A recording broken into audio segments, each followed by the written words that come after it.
we're seeing the return of populists. And the resurgence of populism means that people are more concerned about concealing things, building their names, and so on, rather than walking the narrow and straight about protecting human rights, even of one individual. It's not about the numbers. Even one individual who dies in a democracy, somebody must be held into account.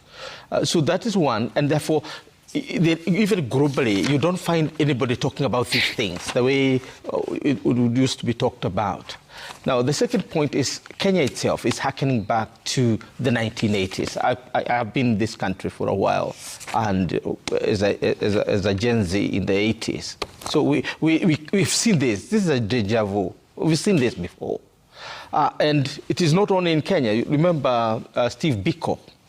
So you don't know whether Meshack Ojwang died in the police cells or actually died on the way, and they are trying to follow. The whole story maybe will not come out. So if you look at the movie around Steve Biko, this is what it reminds you of the very callous, police force. It's not about focusing on the police, because I can see the headlines are about the police. This is not about the police. It's about the criminalization of the state. And when the state takes the place of the criminal, and the innocent becomes the criminal themselves. Because it's your right to express yourself, to be honest. To express your feelings about your country. Yeah.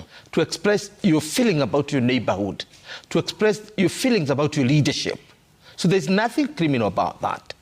But when the state itself is criminal, it then criminalizes the innocent. And this is the dilemma we find ourselves in as a country. So Ojwang is simply an indication of the decay, the rot, and the decadence of our society. We need to go back. And I think people like my sister here need really to talk, because it's their future. We've seen this. We fought against it ourselves in our lives. We fought and arrived to where we are. We have a constitution. Things have changed a little bit. You have the media now. We couldn't talk those days.